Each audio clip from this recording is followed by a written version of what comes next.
नमस्कार मित्रांनो, या व्हिडिओमध्ये आपण देवनागरी अक्षरलेखन आकर्षक आणि सुंदर कसं करायचं आणि त्यासाठी कोणत्या बाबी आपण महत्त्वाच्या पाळल्या पाहिजेत यासाठी हा व्हिडिओ अत्यंत महत्त्वाचा आहे। आपल्या पाल्यांना, आपल्या मुलांना अक्षरलेखनाच्या बाबतीमध्ये काही महत्त्वाच्या नियमाच्या गोष्टी तुम्हाला या व्हिडिओमध्ये लक्षात येणार आहेत।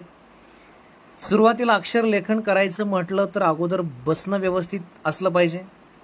आपण या लेखनाच्या बाबतीमध्ये सुरुवातीला पेन्सिल असेल, पेन असेल किंवा आणखीन कुठल्या प्रकारचा एखादा मार्कर पेन असेल, या बोटाच्या टोकावर हलका योग्य दाब ठेवून ती पेन्सिल तो पेन आपण नीट व्यवस्थित धरला पाहिजे।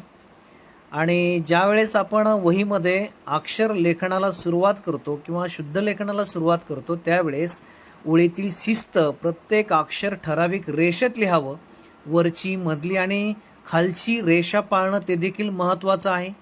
त्याचबरोबर दुसरा एक महत्त्वाचा मुद्दा या ठिकाणी महत्त्वाचा आहे, तो म्हणजे अक्षराचा आकार। ठराविक आकारामध्ये अक्षर आपण काढलं पाहिजे, लिहिलं पाहिजे। त्याची उंची, त्याची रुंदी एक समान असली पाहिजे।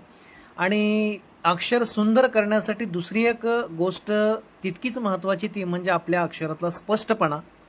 त्याच्यातला अक्षरातली जी गुंतागुंत जी आहे ती अक्षरात नसू नये आणि मोकळ्या जागेमध्ये आपल्याला स्पष्टपणे अक्षर लेखन करता यावं। आणि या विद्यार्थ्यांच्या मध्ये ज्यावेळेस आपण शुद्ध लेखन तपासतो त्यावेळेस आपण त्यातल्या महत्त्वाच्या बाबी त्यांना मुद्दामून त्या ठिकाणी दाखवून दिल्या पाहिजेत की या अक्षराचा आकार असा असावा, त्या सूचना केल्या पाहिजेत। त्याचबरोबर लिहिताना एक महत्त्वाचा नियम पाळणं गरजेचं आहे, म्हणजे आपलं लिखाण करताना आपला वेगही तेवढाच चांगला असावा। कारण कमी वेळेमध्ये आपल्याला चांगल्या प्रकारचा मजकूर लिहिता यायला हवा।